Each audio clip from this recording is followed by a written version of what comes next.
Ladies and gentlemen, welcome to our conversation at Movin'On Summit.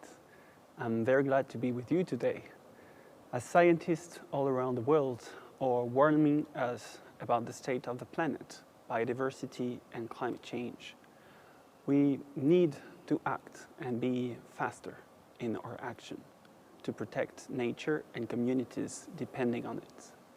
We also need to reflect evidence from the ground of this declining biodiversity, as well as all solutions being implemented to protect it, as well as humans depending on its nature. I'm very glad to welcome today a recognized environmental advocate, as well as a water policy expert. She's been traveling all around the world and having this legacy, continuing the work and engagement from her grandfather, Captain Cousteau, as well as her father, Philippe Cousteau. She has explored many regions, many places, witnessing the states of natural world. She's a National Geographic emerging explorer with many other hats, advising, helping, supporting different platforms, different stakeholder ecosystems from NGOs to corporates and governmental initiatives and programs on water. She's also a symbol of discovery and the protection of this natural world through different TV series she took part in, as well as water advisor and spokesperson for the Global Life Earth 2010 Run for Water expeditions like Blue Planet North America, Principal Voice, Earth Trustee, and many other recognitions. Alexandra Cousteau, we are very happy and honored to have you with us today to inspire our discussion at the Movin'On Summit. And if we look Thank you back so much, Pierre. in the mirror, Alexandra, to have us with us today, to have you with us today, perhaps to help us to understand, looking back in the mirror, what have you been observing in the past to reflect the state of biodiversity and nature? How do you see the changes in terms of management dealing with the state of nature from the last decades? So I have been part of the ocean community ever since I was born.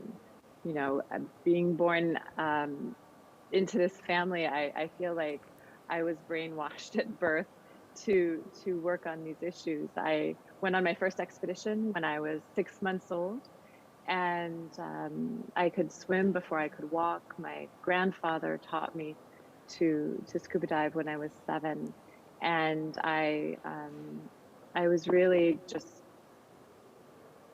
inspired, I guess, is a good word, but also driven to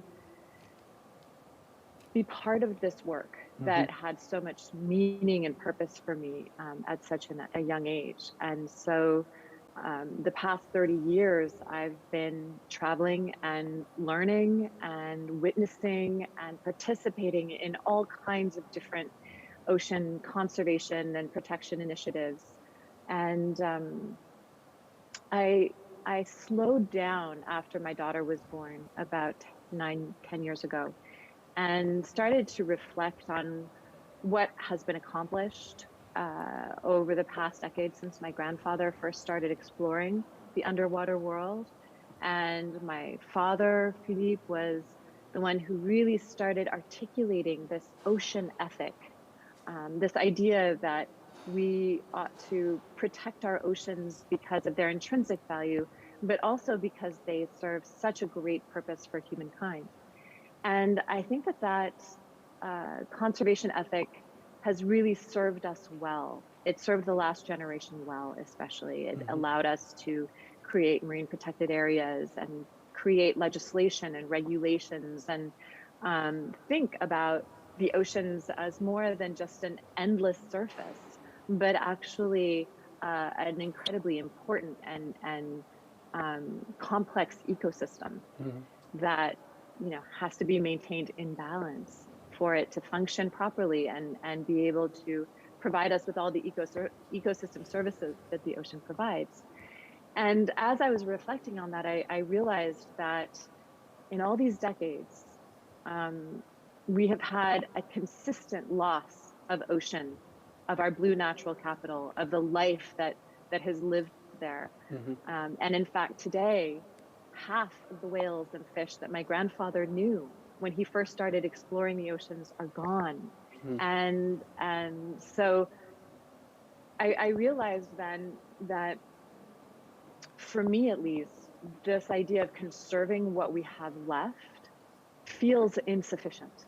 Mm-hmm. It feels that once you've lost half of something, you have to do more than protect what's left. You have to rebuild it and restore that lost abundance. And so that's when I reached out to Professor Carlos Duarte, who's a good friend, but also one of the top marine biologists in the world at the moment. And I asked him, I said, Carlos, is it inevitable that our oceans will have more plastic than fish by 2050, by the time my daughter is my age? Mm. Are the oceans going in that direction? Um, and is it feels sometimes like no matter what we do, we will never be able to really stop that decline. Mm-hmm. Or is it possible to rebuild our oceans and bring them back to the abundance that my grandfather first explored by 2050? And he said that actually it is possible, scientifically possible, to restore our oceans to abundance by 2050. And he was writing a paper about it for Nature with a number of other world-renowned marine biologists. And so that was when Oceans 2050 was born, so that my children and all of our children aren't the generation to write the obituary for the ocean, but rather that between now and then we can do the things that are necessary to bring it back. Yeah. And everything that we do is built around that science. So you're kind of witnessing this shift from usual conservation to regenerating, rebuilding nature. And as human beings, we've been the roots of this destruction. And so we need to shift the approach from solving the destruction to even more rebuilding nature and contributing to this regeneration. So why and how did you come to this conclusion that we need to regenerate? Through the last decades, you've been witnessing with scuba diving, but also your missions and explorations. So what have you observed in terms of loss that needs and can be regenerated? Well, yes. I mean, people often ask me when I meet them, you must scuba dive all the time. You must live on a boat. You must know all of these beautiful places around the world. And the truth is that most of the places that I knew as a child are gone, and they just don't exist anymore. And every time I go diving, unless it's in a really pristine, protected place, I see evidence of, disease and degradation and loss of predators and all sorts of things that are so sad to me, that I don't actually often go scuba diving anymore. But at the same time, the ocean can regenerate so much faster than land.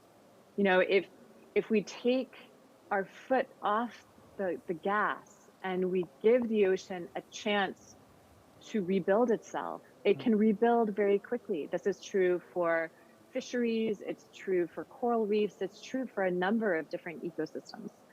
And so what we're doing is looking at what are the catalysts that can help us kind of leapfrog into a more abundant future.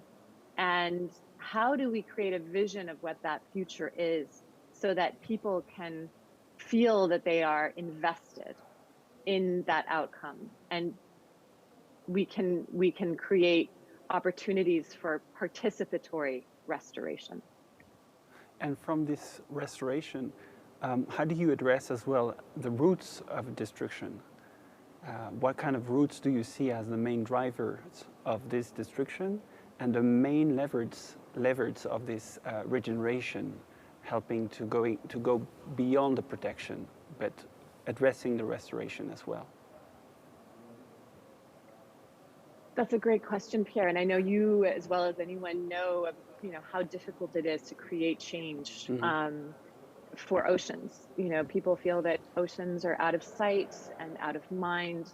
That a lot of people think that they're just too big and there's been too much damage and we'll never be able to reverse it. And there's a lot of systems in place that are hard to dismantle. Subsidies, fisheries subsidies are a huge culprit in driving overfishing around the world. And that's been really hard for, those of us working on that issue to dismantle, or at least shift it so that it can support restoration and regenerating our fisheries through science-based policies and other things. I think that there are a few things happening now that really give me some hope. And I would have to say that technology and innovation are really high on my list. It was back in the 1980s that we saw this boom of technology and innovation around fisheries. We went from cotton nets to nylon nets that never degrade, and when they're lost at sea, they continue to fish. We saw the advent of refrigeration ships, where the trawlers and the big fishing ships could just unload at sea and continue fishing rather than losing time coming back to port, and on and on and on. We saw all of this technology to make fisheries more efficient. And so we were able to target fish with military precision 24 hours a day, 7 days a week, 52 weeks a year. And that has really driven us to where we are today. And anyone who watched Seaspiracy has kind of seen the dark side of that reality. I think that now we're seeing another sort of industrial revolution, if you will, where people are innovating and creating technology, but this is technology to steward and preserve and protect our oceans. Whether it was the Global Fishing Watch that was developed by Oceana, Google, and SkyTruth a few years ago that allows us to see fishing ships at sea from satellites and track them, and using AI to predict what their behavior is going to be and whether or not they're fishing illegally as they pass through a marine protected area. We're seeing innovations in aquaculture. We're seeing innovations in all kinds of ocean-related subjects that I think are going to give us a real chance to implement some of these ideas in a way that helps us rebuild our oceans. I think the other thing that's really interesting to me is the financial industry. The oceans are the least funded of the Sustainable Development Goals, which is incredible to me because they touch so many of the other ones. And philanthropy alone isn't going to bridge that gap. In order to get to a more abundant ocean, we need all of the financial tools, the entire financial community working on ensuring that we're able to rebuild our oceans, whether it's through funds or investments or philanthropy or fundraising, Kickstarter campaigns, whatever it is. We need to drive a lot more investment into rebuilding our oceans. And now those tools are available, and people are starting to engage in ways that they hadn't before. And that's really exciting. Yeah, you mentioning the innovation parts, technologies, and the need to shift finance and to get these levers to really accelerate the diffusion of these technologies and approach. I'm wondering, because we are here at MovinOn, and for mobility, it's also an issue to address this question of technologies, innovation, to have a low carbon mobility adapted to the needs of population and communities, lowering the pressure on ecosystems. And so what we've seen in the last decade is efforts to develop specific technologies, and at the same time, we've also seen the transport sector emitting, for instance, more emissions. So how do you make sure that this can be put at scale? How do we accelerate this development of innovation technologies don't you think that we have also this kind of behavior component?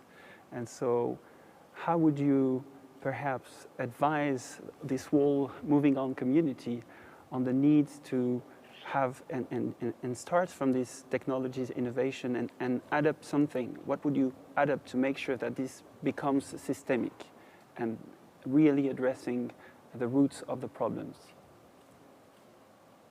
So I think that one of the things that we need to focus on as a community is how we articulate our ambition.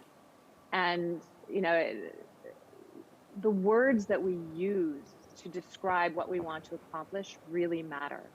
In the environmental space, in the ocean space, we've been using words like conservation and sustainability, which aren't bad words, but they don't really describe how we create a pathway that can restore our oceans for a more abundant future.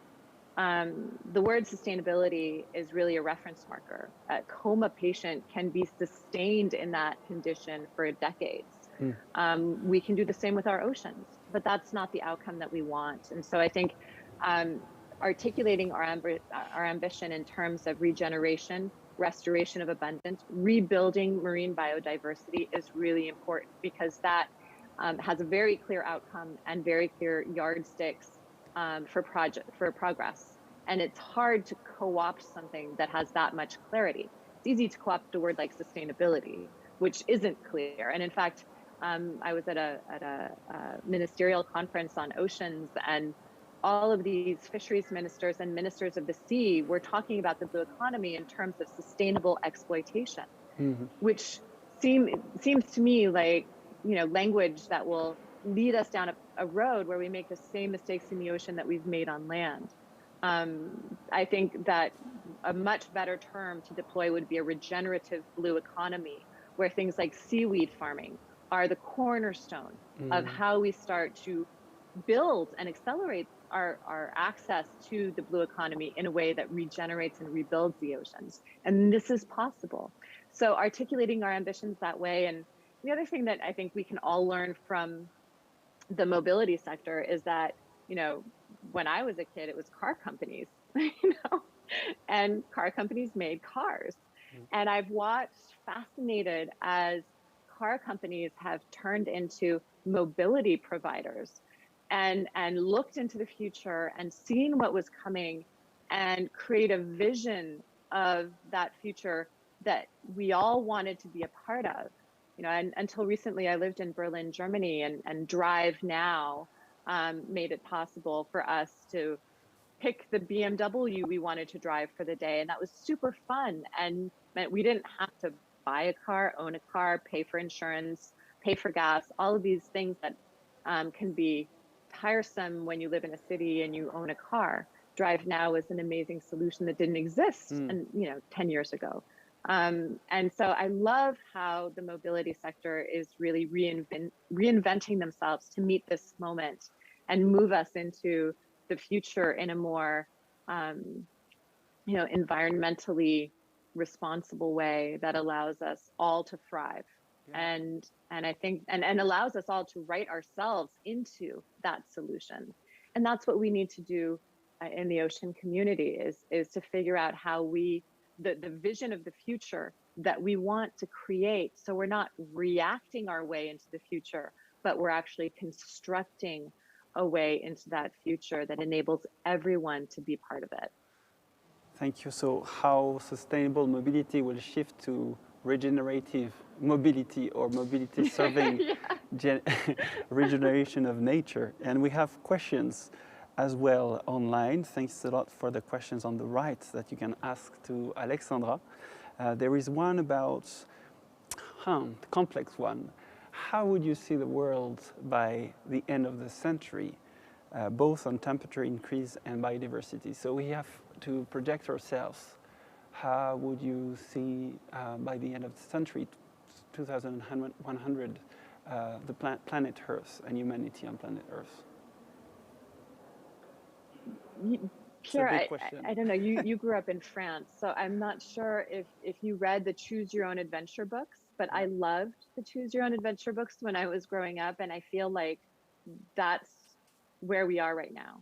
We are in a choose your own adventure book where, you know, as we come to the end of this chapter now, we are at a moment in time where we are at a crossroads. We can continue with what's comfortable and what's known and business as usual, maybe change, you know, the accounting a little bit with carbon offsets and but really not create fundamental change in our system. And you know, by 2100 we can be in a world that is unrecognizable from what it is today, and where climate change has wreaked havoc, and our oceans are filled with plastic and garbage, and we've lost 1 million species that are currently sharing this planet with us. And that's one outcome, and it's a possibility. It's a real possibility. The other outcome, if we radically reshape the way that we do business and the way that we engage with each other, then we can get to a place where we rebuild our oceans and we rebuild our forests, and we're able to create a thriving economy from abundance rather than scarcity. And that's also an option. Yeah. And so I think what's going to be interesting in the next 10 years, because this is really the decade where we make that choice, and we go in one direction or the other. I think that's the adventure we'll choose. Are we going to choose a regenerative economy? Are we going to choose what's comfortable and what's known, and sacrifice that opportunity? One other question from Constance, if you can respond very quickly because we'll be limited with time. She's asking something very challenging. It's like, do we need to stop eating fish to restore the oceans? So that is linked to the behavior side I mentioned. That's a wonderful question, and it's really it's a question that I get a lot. And so, Constance, I imagine maybe you saw Seaspiracy, and so for a lot of people who saw that film, this question is top of mind. And a lot of people ask me, you know, I've heard so many people say, you know, I'm thinking about becoming a vegan to help the planet. I don't know what to do. The interesting thing with fish and fish is depending on the fish, you know, there's a big difference between eating a sardine and eating a tuna. Sardines, if the fishery is managed in a way that supports scientific quotas and you know, involves scientists in deciding what the quota should be and all that, those can be very well managed fisheries, and they can be very abundant. What we haven't been doing is managing our fisheries for abundance. We've been managing them for maximum sustainable yield. And so that keeps a lot of those industrial commercial fisheries depressed. I think it is possible for us to have fisheries that don't destroy the ocean and that leave enough fish in the water for other animals to also eat them. But we're going to have to create some big changes. And I think, unfortunately, and Pierre, I don't know if you've experienced this as well, but once you start talking about fisheries policy, people's eyes start to glaze over. You know, it's not a sexy topic.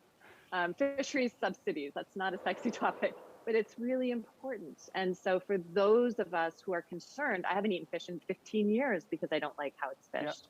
Yeah. But I do believe that we can do better. And I think if we are all involved, even in the restaurants, asking where the fish came from, eating smaller local fish, you know, incorporating more plant-based meals into our diet, then yes, Understood. We can have our fish and have our ocean so too. This is but the best the system has to change. Conclusion to understand that we have different levels of action, and from all your experience and your engagement currently, it was very nice and useful to have this vision of regeneration. So thank you so much, Alexandra Cousteau, and hopefully we'll be inspired still to change the world. Thank you, Alexandra. Thank you, Pierre.